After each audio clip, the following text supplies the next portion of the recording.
Kembali ke yang tadi Bapak seramakan Allah. Surah Al-Fajr, irji'i wahai jiwa yang tenang. Maka yang dipanggil di ayat ini hanya orang-orang yang sudah istiqomah berzikir. Sayyiduna Ibnu Abbas radhiyallahu taala anhuma mengatakan ayat ini adalah tiket orang ketika sakaratul maut. Tiket orang sakaratul maut. Jadi kalau ada orang meninggal nih, lalu turun ayat ini kepadanya, surga. Siapa mereka yang dipanggil ini? Mereka yang hari-harinya, setiap nafasnya selalu berusaha mengingat Allah Subhanahu wa taala. Dapat tiket dia. Tiket pulang kampung kepada Allah Subhanahu wa taala. Jadi tubuh ini pulang ke tanah. Tubuh ini kan tanah semua, Pak. Ya, tanah semua. Ini coba lihat Bapak yang dulu cakep ya. Bapak ini dulu cakep-cakep kayaknya nih. Sekarang udah mulai keriput kan? Dia kena gravitasi, Pak. Tanah minta dia. Tanah bilang ente kembali kepadaku. Jadi tanah manggil, wahai tubuh yang dariku, kembalilah kepadaku. Tapi roh kita dipanggil oleh si peniup roh. Siapa yang meniupkan, menghembuskan roh ke dalam diri kita? Allah. Maka Allah akan panggil, wahai roh yang aku hembuskan, kembalilah kepadaku. Kalau nggak tahu jalan pulang, gimana caranya? Dan jalan pulangnya adalah ma'rifatullah, mengenal Allah lalu zikir. Udah dua itu aja. Nggak punah dua perangkat ini, jadi kayak sayap. Satu ma'rifatullah, satu zikrullah. Punya dua sayap ini terbang kita Pak nanti. Nah, diteruskan oleh ayat itu. Kembalilah kepada Allah dengan dua makom. Radiyah, mardiyah. Nah, ini secara makom dari sisi Allah. Tapi dari sisi kita dibalik. Mardiyah dulu baru radiyah. Nah, tapi beberapa ulama kita tidak mempermasalahkan itu. Radiyah diartikan jiwamu ridha. Mardiyah jiwamu diridhoi. Saya kalau sudah ridho sama seseorang, dia mau buat salah aja nggak apa-apa kan? Ya kan? Kita kalau udah sayang sama anak kita lempar kita pakai ini Pak. Mau kita balas ngelempar dia? Enggak kan? Inilah makomnya Ahlul Badar. Ahlul Badar ya, yang 313 itu apa kata Allah? Ya, lewat lisan Nabi, i'malu ma syi'tum. Udah kamu buat apa yang kamu mau, Allah pasti ampuni. Maksudnya apa ini? Apakah ayat ini nyuruh mereka maksiat? Enggak. Karena nur di kolbunya sudah jadi ridha, radiyah, mardiyah. Maka Ahlul Badar ini yang bisa mengalahkan orang-orang kafir ribuan, mereka cuma 313 orang, itu Allah kasih kebebasan. Karena mereka sudah selesai dengan nafsiyahnya. Yang bikin kita durhaka kan nafsiyah ini Pak, jiwa. Jiwa ini bikin kita durhaka, hawa nafsu. Hawa nafsunya udah tunduk dengan ruhnya. Maka kata Allah, sekarang kamu buat apa yang kamu suka. Kalaupun mereka terjebak maksiat, pasti kembali. Siapa contoh sahabatnya? Nuaiman. Pada dengar? Nuaiman itu, dia perannya dua. Ya. Pemabuk, tapi suka bikin lucu. Yang bisa bikin gigi Nabi kebuka dengan senyum dan tertawa, cuma Nuaiman. Tapi orang ini, Nabi wafat, dia suka mabuk Pak. Di zaman Umar, sahabat-sahabat yang lain bilang, ya Umar, kok ente nggak bunuh aja nih orang gitu. Ya, di satu riwayat dikatakan, hei Umar, kenapa kamu nggak mengutuk orang ini? Apa jawab Umar? La, fa innallaha yuhibbuhu. Ya. Ya, di riwayat lain, fa innahu yuhibbullaha wa rasulah. Fa innahu yuhibbullaha wa rasulah. Ya.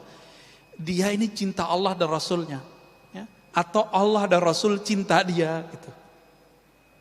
Inilah doanya Abul Hasan Syadzili, guru dari gurunya Imam Ibnu Athaillah pengarang Hikam. Di sini ada kajian kitab Al-Hikam, Pak. Belum ya. Pengarang kitab Ahlikam punya guru namanya Al-Mursi. Al-Mursi punya guru namanya Abul Hasan Syazili. Apa kata beliau? Ya Allah, jika aku salah, jadikan salahku salah orang yang engkau cintai.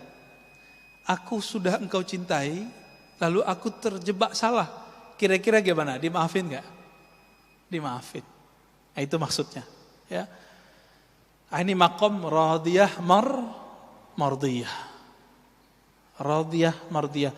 Dia ridha kepada Allah. Lalu bagaimana caranya supaya kita jadi ridha? Caranya tadi yang kita sebutkan Pak. Kenallah Allah, lalu zikrullah. Allah bagaimana yang kita harus kenal? Untuk ridha kepada Allah, maka harus kenal dengan dua sifat Allah. Kudrah, iradah. Masih ingat? Ya. Kudrah, apa arti kudrah? Kekuasaan. Iradah, kehendak. Nah, coba lihat Pak. Allah itu berkuasa melakukan apa saja dan berkeinginan sesukanya. Bahkan Allah itu beriradah, berkehendak buat orang mukmin, buat orang kafir. Jadi kafir mukmin itu kehendak Allah, tapi Allah belum tentu ridho kepada orang yang kafir. Saya mau tanya nih, adakah di dunia sesuatu terjadi tanpa izin Allah? Gak ada. Berarti orang maksiat izin Allah enggak? Izin Allah enggak? Serius? Yakin enggak Pak? Namrud itu izin Allah atau bukan? Fir'aun? Enggak ya? Kalau bukan izin Allah, izin siapa dong? Ya? Emang ada Allah selain Allah? Ada Tuhan selain Allah? Enggak kan? Karena tiada Tuhan yang mencipta, yang berkehendak kecuali kehendak Allah. Maka ahlu sunnah wal jamaah mengatakan tidak semua yang Allah kehendaki itu diridhoinya. Itu sebabnya doanya ahli zikir waridhaka matlubi. Ya Allah, yang kami cari ridhamu. Kalau di doa yang sering kita baca, Allahumma inna nas'aluka ridhaka wal jannah. Kami meminta ridhamu dan surga. Enak juga ya, minta ridho sama surga. Nah, dalam hal ini Bapak Saudara makan Allah, kalau kita sudah ngelihat nih keadaan begini, maka di banyak tempat saya nanya, COVID ini kehendak Allah atau bukan? Kehendak Allah atau bukan? Atau kehendak Dajjal? Kehendak Allah. Udah ridho belum kita sama kehendak Allah? Gitu Pak. Banyak sekarang teman kita, mungkin keluarga Bapak Ibu di PHK. Ada yang usahanya stop. Ada yang bangkrut, ada yang gak bisa bangkit. Ridho gak? Itu masalahnya. Ya. Selama ini hidup enak, sukses, bisa nabung. Masa cuma dengan setahun ini terus kemudian mengatakan Allah tidak adil? Ya, berarti pikiran dia nggak adil. Ya. Ini contoh nih Pak, ada orang buat baik sama kita atau kita buat baik. Saya buat baik ke Bapak deh 20 tahun. Tahun ke-21 saya nggak bisa buat baik. Kemampuan saya berkurang. Bapak mau bilang apa? Bilang terima kasih atau bilang kamu benar-benar jahat, kamu pelit, gitu nggak? Yang mana Pak? Terima kasih udah bantu selama ini. Gitu kan seharusnya. Nah, dari awal kita lahir sampai sekarang lebih banyak enak atau enggak? Lebih banyak enak. Syukur enggak? Syukur. Ah, sekarang dikasih COVID, ridho enggak? Ridho. Mudah Pak dilafazkan. Ah, ini ma'rifatnya begitu, ngasih ma'rifatnya begitu. Tinggal nanti dizikirkan. Apa zikir supaya dapat ridho, menjadi hamba yang ridho? Ternyata zikir-zikir yang kita sudah hafal dari kecil itu makomnya tinggi kalau dimaknai. Tapi kalau nggak dimaknai ya sama kayak burung beo.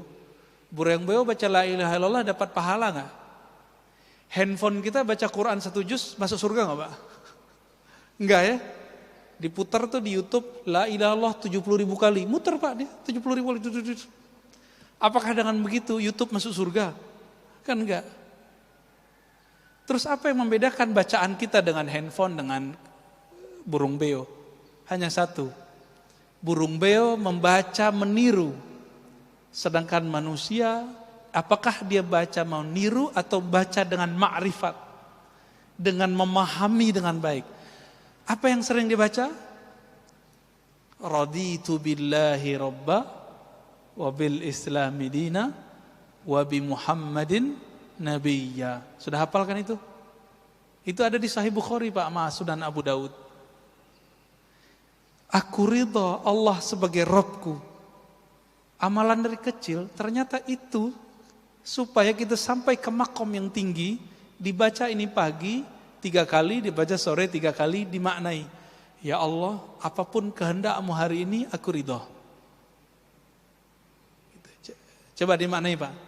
Raditu billahi rabba. Coba baca sama-sama. Saya langsung ijazahkan ini. Ya. Raditu billahi rabba. Ya Allah, apapun kehendak-Mu hari ini, aku ridha. Udah itu ditanamkan. Islam dinku, agamaku, Nabi Muhammad nabiku. Ini boleh disebut syahadat jiwa. Jadi jiwa kita syahadatnya itu Pak. Kalau asyhadu alla ilaha illallah itu syahadat lisan. Allah Allah itu syahadat kolbu. Makanya ahli kolbu itu zikirnya apa? Allah di kolbunya, bukan pakai lisan itu. Jadi kalau Bapak ngelihat ada orang zikir Allah Allah dengan kolbu, itu syahadatnya kolbu. Kenapa? Ala bidzikrillah tatmainnul qulub. Hanya dengan zikrillah. Coba terjemahkan secara harfiah. Zikri menyebut Allah Allah, menyebut nama Allah. Perintahnya jelas. Surat At-Taghabun, surat Al-Muzammil ya. Wazkurisma rabbik. Sebutlah nama Rabbmu. Siapa nama Rabb kita? Siapa Pak nama Tuhan kita? Allah. Nah udah diamalin belum zikir ini?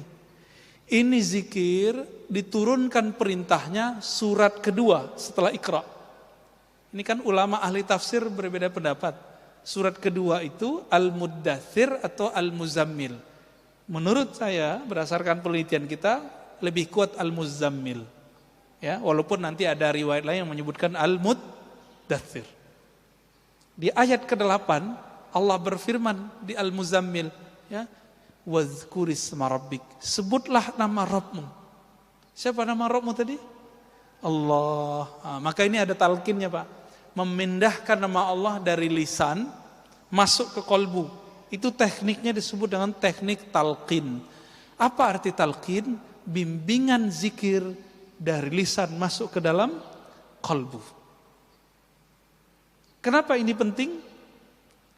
Suatu kali Nabi bersabda, Innallaha harrama 'alan nar. Ya, sesungguhnya neraka Allah haramkan terhadap orang-orang yang membaca la ilaha illallah min qalbihi aw nafsihi, dari dalam kalbunya atau jiwanya.